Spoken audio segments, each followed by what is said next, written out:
without further ado, so I can show you what I have done for the last year of 2022, let's do it.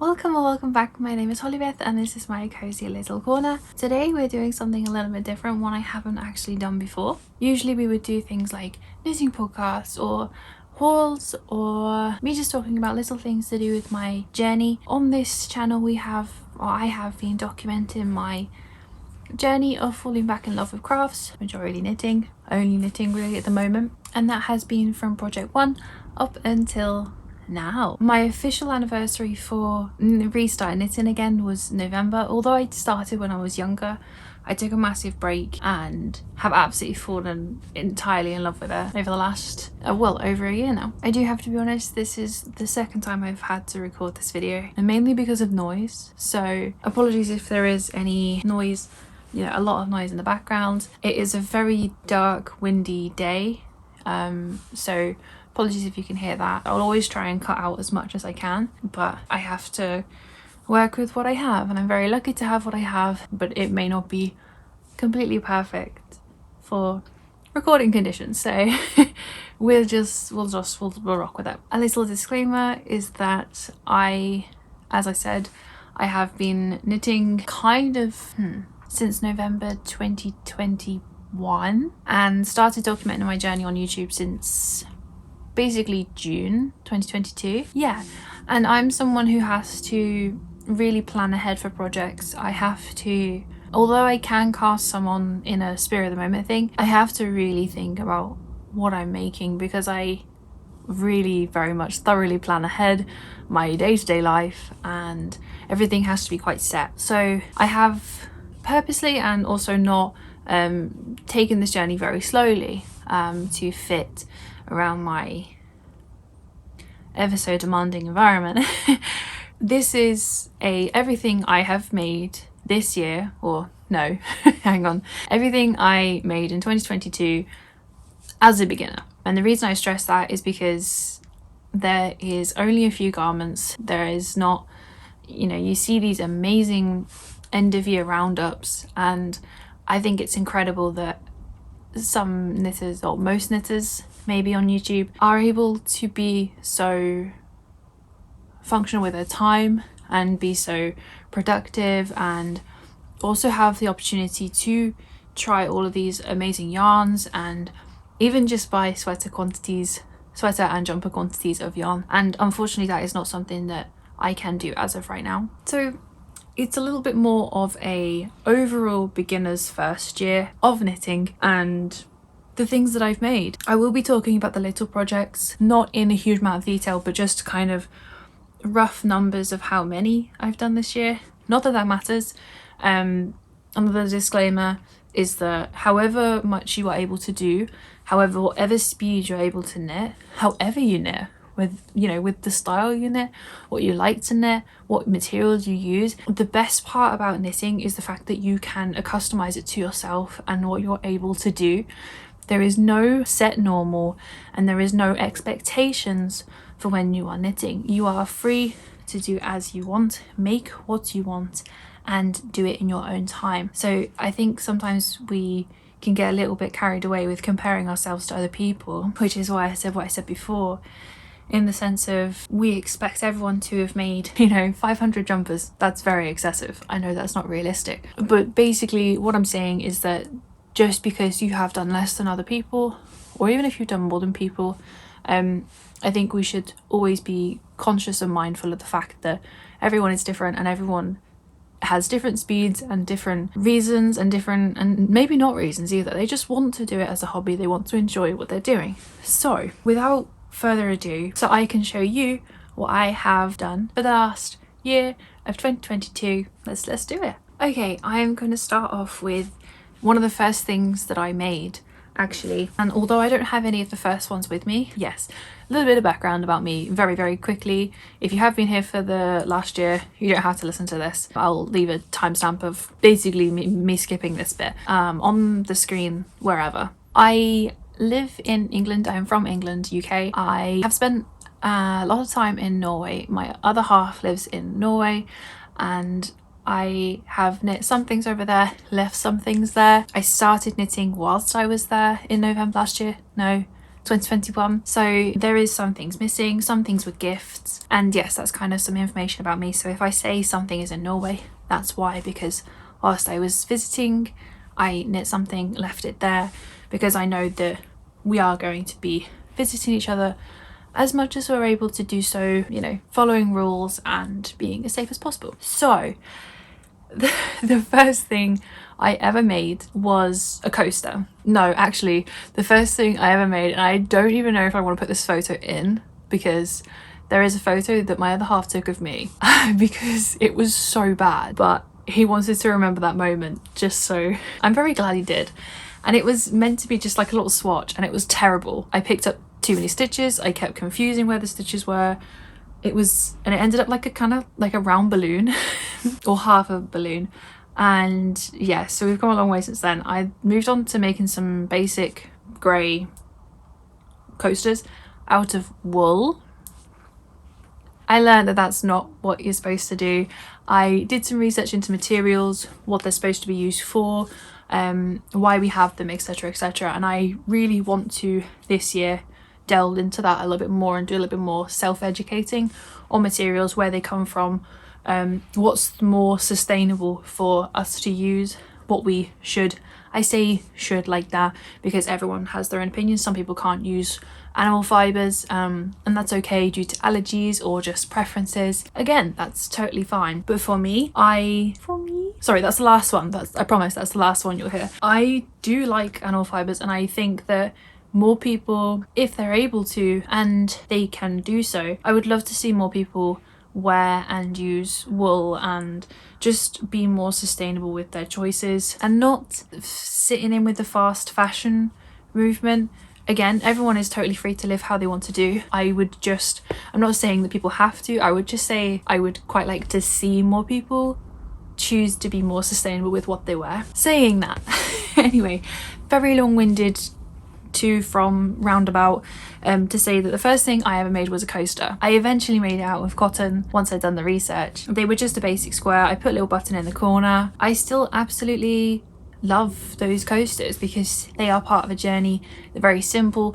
They're kind of not very straight either way, but I ended up getting to this, and I have made many of these. They are just a bordered coaster. This is my preferred material. It's just 100% cotton. Yes, so I have made many of these. They don't have a button on as of right now. This is not following a pattern necessarily. I do think that nowadays for you to come up with your own pattern is very difficult because realistically everyone's already been and done it, and every single pattern is taking something from something. So there is definitely, more than likely, probably free as well, a pattern online, certainly probably on YouTube, of how to do this type of pattern, a garter stitch border. Some people even recommend it for swatches, you know, to stop them from rolling, but I did not follow a pattern. This is something that I came up with my own head. Again, I'm not claiming it, but I'm just saying that I just came up with this and worked out exactly how many stitches I liked. I've made quite a lot of these, and that's the first thing that I would like to mention is I've made many a coasters. We're talking maybe double figures, definitely double figures. So yes, first thing, I made a bunch of coasters. And next I'm going to move on to, and this isn't all of it, this is just a bunch that I have. It's a bunch of washcloths, dishcloths, however you want to say it. I have made around in this year, and I am making more this year because genuinely I have used them so much and I absolutely love them. Some of them just really basic garter stitch square washcloths. Some of them are like your typical washcloth pattern. Where the heck do I start? I have made quite a lot of just basic ones, and these are all made out of cotton. And I am going to mention as well, I have been using I've been using some of these for almost a year now, and you can honestly really see hardly any wear on them. I'm very happy, I'm very impressed. I have made many of these, many, and I have also made, these were supposed to be gifts and I actually kind of forgot about these until getting ready for this video. this video has done wonders, really. I then moved on to sort of this type of yarn over edge bordered washcloth. I don't really know the name of it, but I'll try and find a pattern and link it down below of this. The pattern that I have always used actually is in a book that I was gifted, actually one of the first books I was ever gifted, pattern books. I have just always used that. I've never actually used one from online, but I'm sure there are many free online patterns that are these, and they are so easy to make, yet they look so, is elegant the right word? They're very nice. And this is the first one of that pattern style that I ever made, and I still have it to this day. Like I said, there are some missing. Everything, if I'm able to and I remember and I can go back onto notes, and the yarn actually has a brand link to it, as in it had the label when I first got it. I will put on the screen, I think that's better for me to put it on the screen whilst I'm talking, of what materials I have used over the last year for said pieces. Some of them were cottons that I didn't have the band for, and I either don't remember or I don't know, but the majority of these were either made with Viking of Norway Vord or a drops cotton of some description. I think I've only really used Paris and Cotton Light, so yes.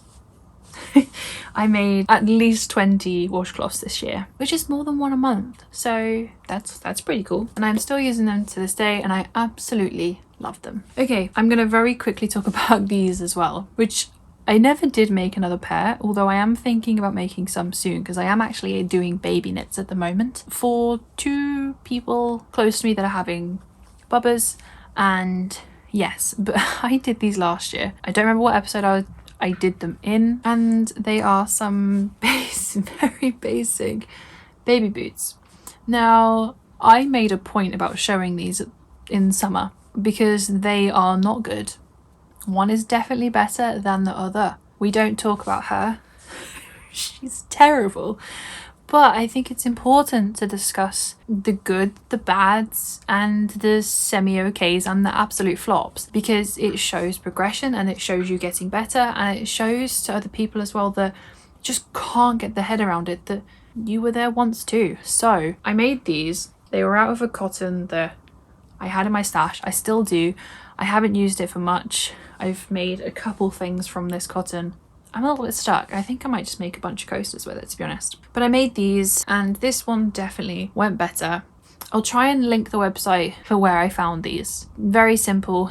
It's on a website, it's free, and you just basically make 2 rectangles, one's the bottom, and then you kind of like fold the other one, stitch it together. I didn't know what I was doing, but I tried, and it was really cool for me to make something that was a little bit more 3D, if you will, rather than just a washcloth or coaster that's very flat and small. She was the flop, we don't talk about her. But I did try and make some of these. I do want to retry them. Talking about failures, although this doesn't look like one, and it looks lovely. The colour of it I still love.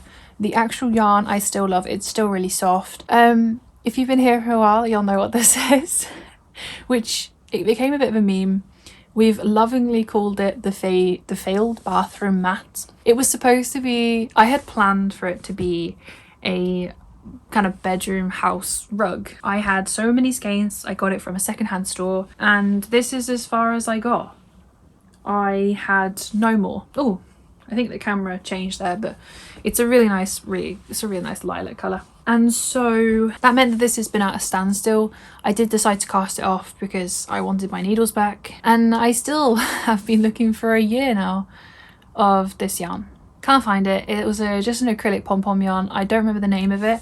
I have a label somewhere, I just can't find it. Hopefully I can find it for when I'm editing so I can put it on the screen. I just can't find it to make it bigger. It's not a bad size now. It could work as a nice runner for like a rug runner next to the bed, or just a very skinny one. It would need a non-slip bottom, but again, that's something that I can maybe pick up from somewhere. Yeah, it didn't go too fantastic. It could have gone better. I am in 2 minds whether to rip it out and start again and actually purposely make it skinnier so that I can use it as like a bed runner or just something else. or I might just leave it as it is and use it as a very small little floor rug. As of right now, it has still just been stuck, or it's just been sat on my shelf for as long as it has been cast off. So we'll see what I do with that. Okay, next thing I'm going to talk about is this. I have made 5 of these. These are basically just scarves. One was for me. 4 others were for other people, which I will talk about in my gifts knitting in a little bit more detail. My first ever scarf was a red scarf. I think it was like a mistake rib pattern, and there were so many problems with it, so many ends that I didn't know how to weave in properly, so I ended up ripping it out after a lot of debating, I think in the autumn just gone, and I will upload that at some point. But I've made 5 of these. They're all held either double, triple, quad. To make them thicker, I think I've used a 10mm needle for every single one, and I will put up pictures where I can and any links to, I'll put the link to the whole podcast playlist as well down in the description, because I do talk about all of these in more detail in the individual podcasts as we go. Majority of them were using either Sanders Garn, the merino wool, or Trysil yarns in either the merino wool or the baby garn. And this is definitely the biggest. It took me the longest because I just really like chunky scarves. Yeah, so I made 5 scarves, and this is actually quite heavy. I love it, I still wear it. So 5 scarves. I'm losing daylight quite quickly here. This is quite scary. Next, I am going to talk about, I did talk about this in my first podcast, and it's this. It's the first ever top garment wearable item that I have ever made, excluding like bandanas, which I'll get to in a minute. I completely and utterly winged this. I held an acrylic yarn that I still have some of, quadruple. Yeah, I held 4 of it together to make it really chunky.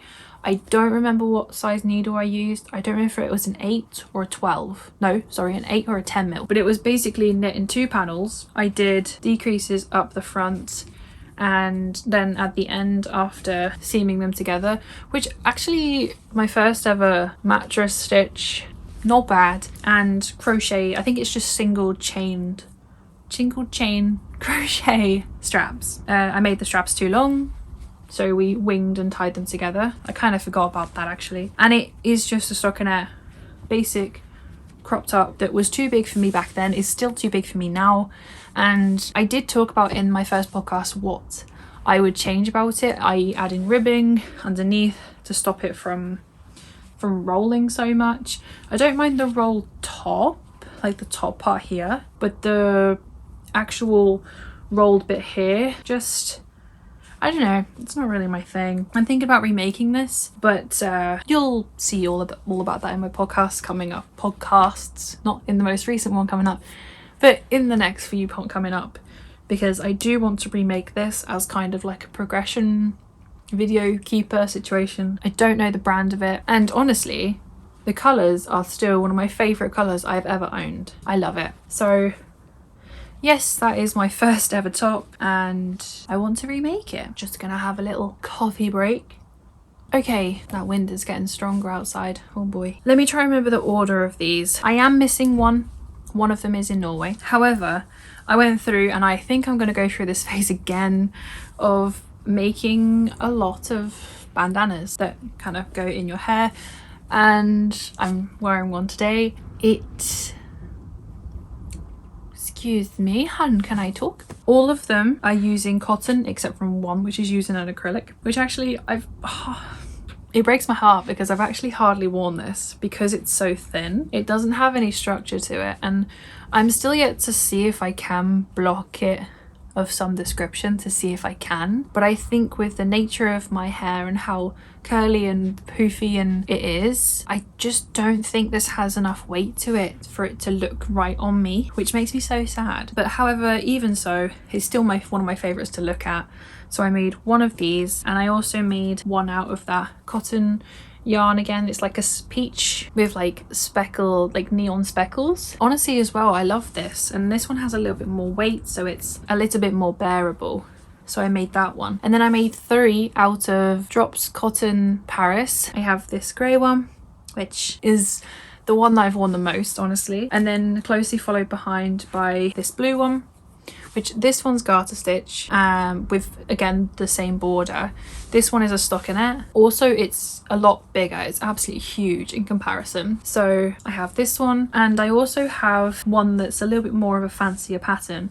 I'll insert a little B-roll video because I know I have a very small B-roll video of it, and it's one that has like holes throughout. It's a really nice pattern, and that's in a really nice light yellow colour. I love my bandanas. I have worn them a lot, not so much in the winter months, but even still, I'm very glad that I made them. I think that they look amazing, they feel really cool, and for me that has, again, really curly, frizzy, floofy hair, it's really handy to me because it helps to manage the frizz at the top, and also it helps to get a lot more of it out of my face where it would be in my face already. I have recently just had my hair cut, so my fringe is looking pretty damn short again, so I've got to adjust to that. Either way, bandanas, I love these so much. Yes, staying with the theme of putting things on your head, kind of, I'm gonna quickly mention hats. Now, I have a bunch here. This is not even half of it. I have worked out that I have made about 12 or 13 beanies, hats of some description this year, in my first year alone. And I think that's quite a lot, personally. Maybe just me, I'm not sure. My first ever hat, I completely winged. There was no pattern, and it's this. The pom-pom I made, again, pretty rubbish pom-pom. I have one to swap it out if I want to, but I'm a little bit stuck with this hat. I don't think I'll ever get rid of it. I don't think I ever will undo it, but at the same time I don't know if I'll ever wear it. But I was just trialing to see if I can, again, make something that I could possibly wear, and I can, and it looks okay. But this is my first hat where I literally just did a 2x2 rib all the way up, and then just singed it together, no decreases, nothing, and I even switched colours, which is kind of a little bit wild for my first hat. But yeah, it's a mixture of acrylics and wool in there. I don't know what I'm gonna do with it, but I don't want to get rid of it, I don't want to throw it away, and I don't want to rip it apart, so we're kind of just stuck with it, which I think is okay because it's my first hat and I am sentimental to it. And then I moved on to making this, which is in fact made of the same yarn as my first top. It is again held 4-stranded, and I did do some decreases on this one. I added my own little pom-pom. Apparently there's a little floof. There is a matching other one here. Still doesn't have a pom-pom on it because I weren't sure if I wanted to put one on it. Still has the end sticking out. Yeah, again, I'm really stuck with these. I still love them. I don't want to get rid of them. I'm not sure, but I made some chunky hats again. These are my first few hats, and I'm kind of sentimental to them, even if they're not. They're all acrylic. Like, these two are both fully acrylic. I don't know. And then I was also quite early on doing this hat pattern here, which is from a knit kit. It's actually the Knit Kit company, I believe. Well, they have a lot of stock on Amazon and you can get some of their stuff there, but it's just a beanie. It was one that you knit flat and then you seam together. My seaming is not very good. I don't really enjoy seaming that much, if I'm honest. That's something I have learned. I think the decreases were cool though. I did really enjoy working with it. It was cool to work with a thinner weight yarn hat. It is 100% merino wool. It's yarn that came with it, and the wool, like the yarn, is really nice. I would like to wear this a little bit more so I can actually get some use out of it, but this one took me a long time to do, and I think it's because it was knit flat. I wasn't enjoying it as much. Yeah. So, but this was my first introduction into smaller fitted beanie hats. And then we go to the style of what I do today, which is this one. This is my most recent beanie hat, apart from a gift that I made in a light blue colour, which is in my most recent podcast. And it's just a very basic 2x2 ribbed hat. This one is really big because I quite like the idea of being able to have a larger brim or even like fold it over twice. And it's in this really nice dark bottle forest green colour, and I love it. I think it's cool. I think it's really cool. And then something that will allow me to go into the next part of where we're going, I then made this hat, which is again a chunky hat, and it's following a pattern that I can't pronounce, but I'll put it on the screen. And I used the leftovers of my drops snow from a dog jumper that I will show you in 2 seconds. And yes, me and Mylo still haven't got matching pictures. This needs to happen. Once I manage to get those pictures, I will put them in the podcast. But it's 100% wool. It's just again a 2x2 ribbed hat, but it is following a pattern. Yeah, it's really cool. I haven't worn this as much as this one actually, which surprises me because I've got, again, very thick poofy hair. I'm surprised I am more drawn to this one than this one, because this one tames it a little bit better because it's heavier. But either way, those were all the hats that I have here, but I have made so many more, including gifts, which I will talk about in my gift video coming up very soon. But that does lead into this. I made a dog jumper this year for my Cocker Spaniel. We have 3 dogs. He is a red Cocker Spaniel. I'll post some pictures of him in it. He looks really cute. So this is what I was using the drop snow for originally. I had it in my stash, so I wanted to use it. It is quite warm for him, but he seemed quite happy in it. But yeah, this was my first kind of official segue into jumpers. I think it's really cute. The pattern of it is the Benson sweater by Jenna Phipps, who is on YouTube. She's wonderful. It's £6 on the Hobby website, which actually was what introduced me to Hobby. And I actually really like Hobby now. Every Monday they host Hobby Bingo, so if you do turn up to that, do let me know in the comments, because I just think it's good fun to, you know, be able to catch up with some people on Mondays, spend an hour on bingo, which is completely free, by the way. But I did make a little dog jumper. It is very sweet. There's a few things that I wish I could have done differently, like making the armholes a little bit bigger so they start a little bit further up, so they don't sit so tightly on his armpit. But yeah, I'm still really happy with this, and I'm still looking for another dog jumper pattern to make another dog jumper for my dogs, including one of my bigger dogs as well. She's a lab cross collie, and I think she would quite enjoy wearing a jumper personally. Oh wow, that's actually it, isn't it? I'm going to touch on a few things that I don't have with me now. I made a cowl, which was a Norwegian pattern, Rullehals, I think is how you say it. As always, I'll put it on the screen. It was using this beautiful alpaca wool blend and held double with a mohair, silk mohair from the brand Mondial. I think it's an Italian brand. It's what the pattern recommends. It's a Norwegian pattern in Norwegian. I have been learning Norwegian now for 1.5 years, which is quite insane to me. Not that I'm very good at it still. It takes me a while to learn things sometimes. I absolutely love doing it. The one thing that I didn't like was the cast off. I didn't do stretchy enough, and I wish I'd done some sort of just like a basic Italian bind off, or even just sizing up the needles a little bit more to get a stretchier cast off. But it fits over my head, fits over my partner's head, and it's really nice. It was the first time I had actually myself worked with mohair. Just gonna wait for that heavy gust of wind to pass, and honestly I absolutely loved it, and I wish that I could work with mohair more often. 2 other things that are not currently with me, and I wish they were, but I left them in Norway. The reason I didn't bring them over is because I thought that by now I would have made at least 1 more. I do have plans to make 2, if not 3, coming up very soon. And it is the pattern that I really, really, really recommend. Many people really recommend this pattern, and it is very much a staple, I think, in a knitter's wardrobe, project, list.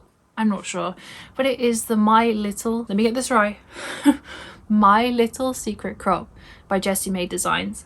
I've made 2, both out of superwash merino wool, which I know now is not the best because when it stretches, it doesn't really bounce back to its normal original shape, but it is the wool that I have. I'm going to use the yarn that I do have. The first one I made was a white and blue, like a light blue. The second one I made was in a yellow and a white. The next one I'll be making is in a grey. That I had plans for. Both my little secret crops are made out of the brand Mylo, and I really like it. I loved the pattern, and I really rave about this pattern because I think that is honestly the thing that gave me the confidence to start my first woolly garment. And if you hadn't guessed, it is this. This is my I had been talking about this since day one. I wanted to make this. I was going to make it. I just didn't have the capacity nor the yarn.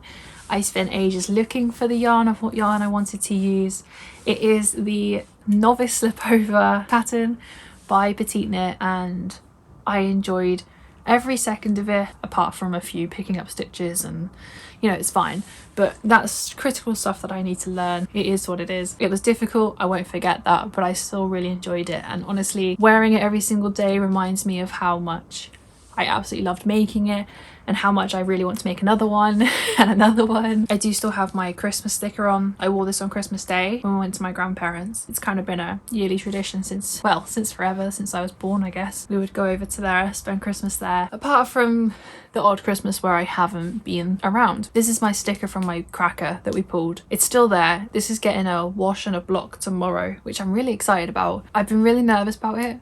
I still haven't washed it and blocked it. I finished it in November and I've been so scared. I know that I will and the garment will benefit from being washed and blocked. But to me, that's terrifying because of how long Either way, I know it has to happen. I don't think I'm going to record it. I think I'm just going to do it, and we'll see the difference of how it looks when I wear it next time on camera. But I absolutely love it. It's using Sanders Garn Double Sunday in a colour that is discontinued, but it's the exact colour I really wanted. And I also used the Bella Mohair mix from Permin, and I've used Sanders Garn multiple times. I hadn't used this Double Sunday, but Sanders Garn as a whole is just such a good brand. The Permin I hadn't used before, and I love it. I absolutely love it. So yes, this is what the whole year was leading up to, was my first jumper sweater without sleeves.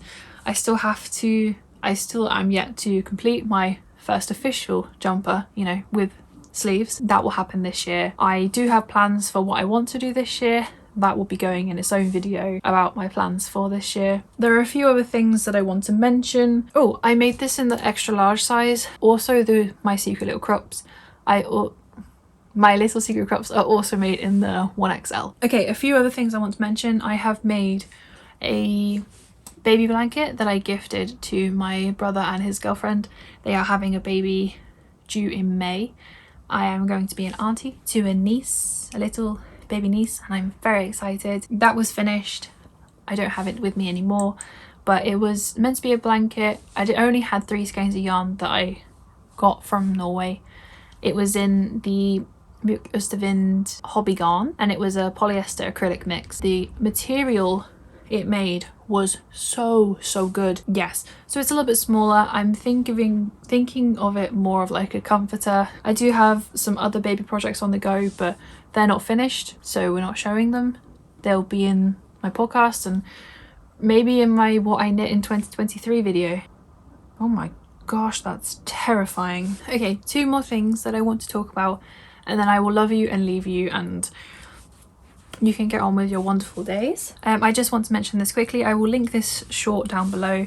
I thought it could be quite fun to upload a short on Christmas Day, so I made this as like an ode to 2022. I'll probably do this as a recurring thing, so I'll upload a short on Christmas Day of this, but it was just something really fun.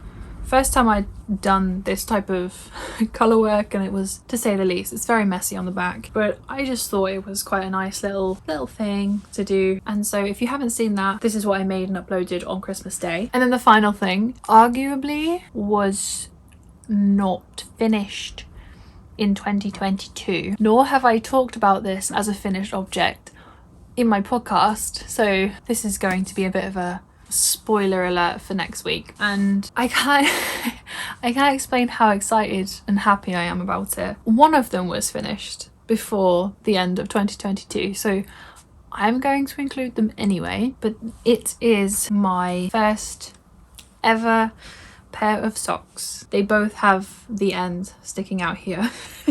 Ignore that. My first ever pair of socks. These are a gift for my other half. They were a Christmas gift. I've not long finished them, but they are finished now, and they are following a pattern that I found really easy to follow as a new beginner.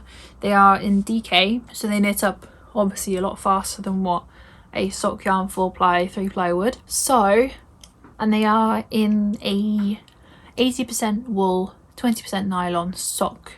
Well, just wool based, but they are ideal for socks, and they are the Mjuk brand again in the Frost Ragagarn. And I'm blown away with how in the same year I have made my first jumper, which is this, and also my first pair of socks. And socks have always been very terrifying to me. The thought of doing them have been very scary. Just the fact that I have managed to do a pair is really, really, really exciting to me. So, spoiler alert, I finished the socks.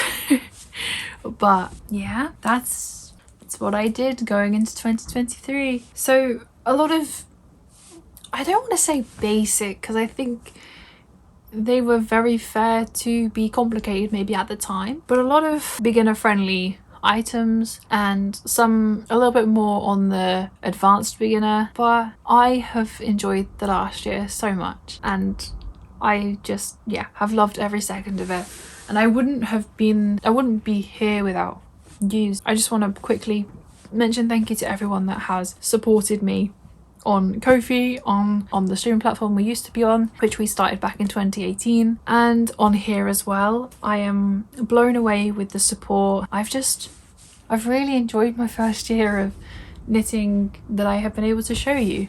So yeah, I think this time next year, hopefully we'll have a few more jumpers. My first official jumper as well, with long sleeves. And a few more tops. Hopefully a lot more socks. Yeah, we'll just see how much everything progresses through and till the end of year 2. And it's going to be a good year. I can tell it's going to be a good year for knitting. But that's everything that I have to show for everything I made in 2022. Again, as I said, it's maybe not what a lot of people thought they would be expecting. Clicking on a video like this, usually there is quite a lot of jumpers and things like that to show, but when you are a beginner, and especially someone who has to plan things out quite strictly and in a specific way, I think it's okay. And I think, again, we have to remember that everyone's different, and our speed, and just we're all individuals, which means that we all have our individual ways of knitting, and I think that should be celebrated, not bashed up against. So with that, I will love you and leave you. I hope you have a wonderful rest of your day. Thank you for being here, and if you've been watching right till the end, thank you so much. Yeah, bring on 2023. Thank you for being here. Much love to you all. If you did like the video, please do give it a like. Comment what you thought of the video, what you thought your favorite thing is from the year. I'd love to hear it. Or if you have a favorite thing or what you've made this year, whether it's knitting related or not. And yeah, subscribe if you are new and you would like to continue to see this journey that I am on with knitting. And yes, just trying to bring joy into mine and other people's lives through something that we can make with our hands, which is incredible. I will see you guys in the next one. Thank you for being here. Much love to you all.